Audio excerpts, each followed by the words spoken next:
اور یہاں آج ہم اپنی زندگی کا اگر تجزیہ کرتے ہیں، بے یقینی ہے، مایوسی ہے، پریشانی ہے، ٹینشن ہے، یہاں تک کہ آپ دیکھیے کہ آج ہمارے معاشرے میں خودکشی کا رجحان کتنا بڑھ چکا ہے، اتنا پریشان اور دل گرفتہ ہو چکا ہے کہ اپنی زندگی بھی ختم کر رہا ہے اور ماں ساتھ میں اپنی اولاد بھی ختم کر رہی ہے، باپ خود بھی اور اپنی اولاد سمیت خودکشیاں کر رہے ہیں۔ ٹینشن، تنگ دلی ہے ایک مسلمان کس طرح کی زندگی گزار رہا ہے کہ وہ اتنا مایوس ہو گیا ہے، وہ مومن کی وہ شان والی زندگی سے یکسر مختلف ہو چکی ہے۔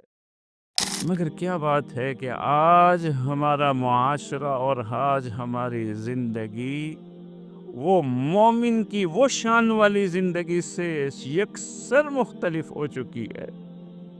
وہاں اللہ کے رسول فرما کے گئے کہ اطمینان ہوگا، دل مطمئن ہوگا، سرور ہوگا، عافیت ہوگی۔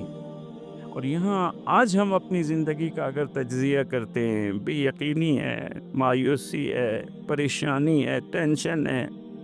یہاں تک کہ آپ دیکھیے کہ آج ہمارے معاشرے میں خودکشی کا رجحان کتنا بڑھ چکا ہے، اور اس سے بڑھ کر کے اب تو قتل ہے۔ ماں اپنے بچوں کو ذبح کر رہی ہے،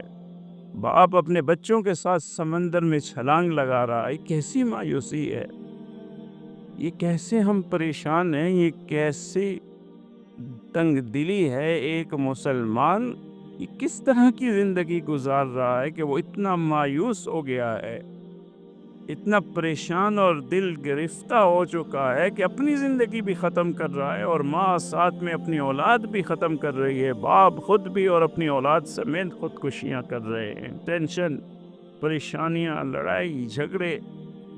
تو یہ کیسی زندگی ہے اور کیوں یہ کیفیت آج ہمارے مسلمان معاشرے کے ایک فرد میں یہ پیدا ہو گئی ہے؟ وجہ اس کی یہ ہے کہ جو اوصاف اللہ نے قرآن مجید کے ذریعے ہمیں تعلیم کیے، اللہ کے رسول صلی اللہ علیہ وسلم کی زندگی کے ذریعے ہمیں تعلیم کیے،